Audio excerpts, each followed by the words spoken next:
Hey, I'm your boy, sir.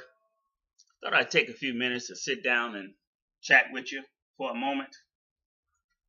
In life, sometimes we think a certain way, we feel a certain thing, and we believe certain things, and we think it's okay. A few minutes ago, I was sitting down watching YouTube videos, and it was something I had never really even thought about, but I kind of just stumbled on it. But it's called Kids Reaction. And what they did, they take a bunch of kids of today and they put technology in front of them that's 20, 30 years old and look at how, and video how the kids react to it. It's very interesting to watch children 8, 9 years old looking at a rotary telephone or looking at a typewriter when they're living in a generation of laptops and smartphones. And I would have never thought that the reaction would be so profound, but it really, really was. And I sat and watched quite a few of them. And along the way of watching them, some kind of way, I don't get to choose the videos; they just pop up on their own. But one particular video kind of snuck its way in there, and it was the subject of gay marriage. And it took the same kids and got their reaction to gay marriage. And of course, I wasn't surprised by the response because they made a point to showcase all the positive responses from the kids. And there was only one kid in the whole bunch, maybe out of 8 or 9, that actually was totally against gay marriage. He was like, no, no, no. He was not having it. Now, when I was a little kid, I read the Bible, and the Bible talked about that there one time there would be a day when good would be seen as evil and evil would be seen as good. And even though here in 2014, I'm seeing this scripture actually alive, I'm seeing the things that people used to consider was okay and positive being seen as a negative thing now, and things that were bad and not considered good are not being considered okay. And it's still very disturbing to me to see it in my generation that this coming to pass like it is. You know, everyone's on the gay bandwagon, and everyone feels like, oh, they're born that way. We should be free to feel and do what we want to and be with who we want to. And I listen to the logic behind it, and I'm steady saying, let's throw out the Bible just for a moment. Let's throw out the whole God concept for a moment, and let's just look at the principle of the whole same sex getting together, doing what you want to, being married. It doesn't even make sense. It ain't even about love anymore, because if it was about love, it would have not been such a negative thing in the past. If something is okay, it should be okay at any stage. If you get a 2-year old and a 3-year old child, two baby girls, 2 and 3 years old kissing, how pretty is that? It don't seem pretty to me at all. If you get two little boys, 3 and 4 years old, hugging and kissing one another and taking their clothes off and doing things that they want to do, how pretty is that?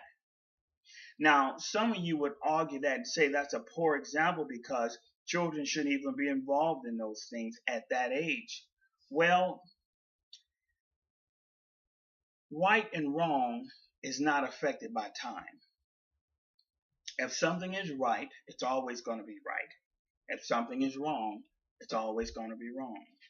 Now, God said, if we bring in the God factor, God said He's made them male and female.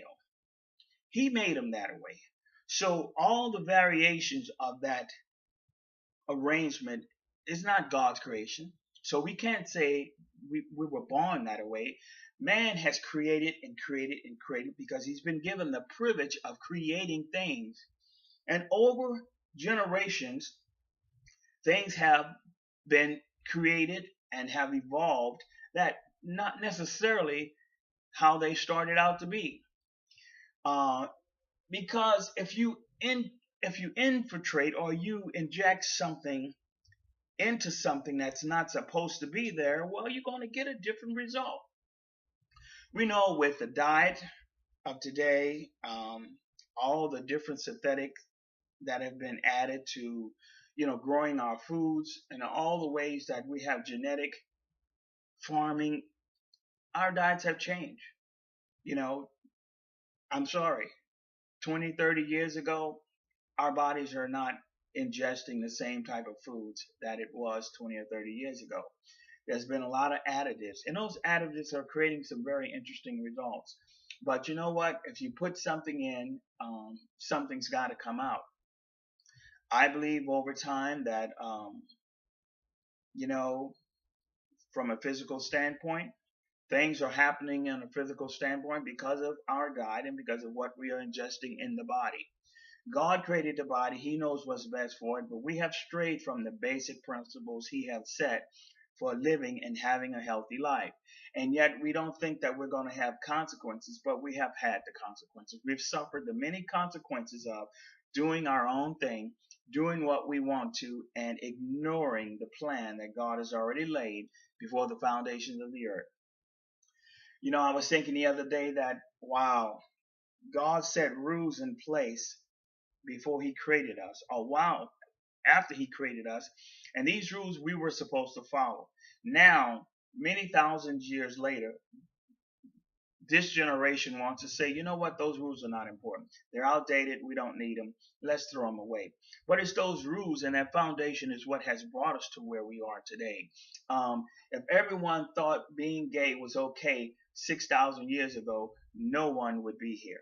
If we just embraced the whole concept of man and woman and never coming together as opposite sexes, there would be no population. So if we just throw out the whole God factor, the biblical factor, just from a natural basic principle standpoint, it doesn't make any sense.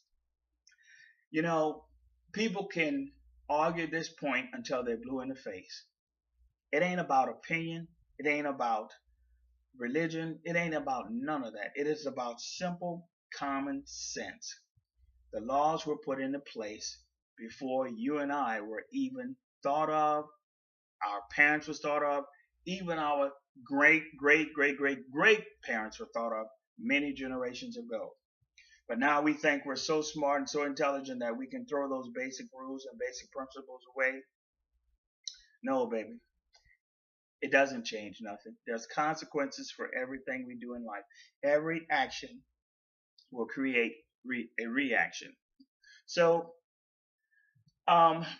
the only point of me making this video right now is because I was so disturbed by how we think we are free thinkers and we're believing and we're feeling what we want to, but we're literally actually being programmed to think, to feel, and believe what we do.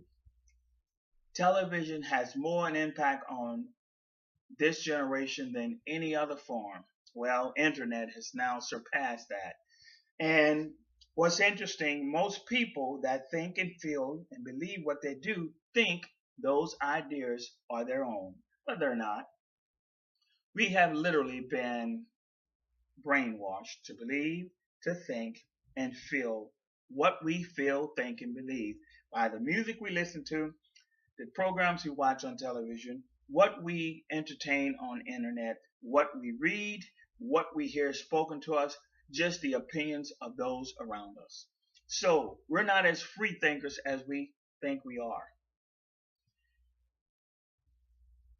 I remember as a child the basic principles set before me for living. And I have adhered to those principles even though a lot of those around me have chose to go the different another way. I have a friend or two that thinks it's crazy for me to believe in God. I have other people that I've known in my life that knew what God said and chose to do the opposite. And I have some who just, hey, the whole concept of God is crazy to them. And that's okay. I say this in closing. You know what? Be yourself. But you can't be yourself if you don't know where you come from. We all come from God. He created originals He didn't create no copycats. There was no cloning involved. Even as a twin, a triplet, quadruplet, sextuplet, whatever you are still an original. And there's no one else like you. But if you don't know the one person that created you or where you come from, how can you know where you're going? There's two things in life.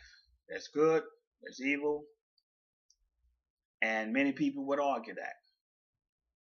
Hey, I've lived long enough on this earth to know that there's good in the world and there's also evil. And I choose to stand on the fence that says good. You can keep the dark side, you can keep the evil. I don't want no part of it. Now, whoever is head of that evil world, some people argue that too. But that's not what I'm here to talk about. Be yourself. Be the original that God created you to be. But if you don't have a relationship with God, well, how can you even have a relationship with yourself? I'm Sir the Soul Man. I just thought I'd take a few minutes to, I don't know, might not be important to you, but this gay thing has gotten out of hand. Everybody wants to be a free thinker. Everyone wants to feel that everyone has a right to do what they want to, say what they want to, feel what they want to, believe what they want. We don't have that right. We don't have it. Unless you are the boss, you're the head honcho, you the one created everything, you don't make the rules. Look at it this way. Child, you have a mother and a father. They've set rules for you. But you decide you want to do what you want to and ignore everything they say. Everything, every road, every plan they've made for your life, you want to ignore it. Because you feel you have that right.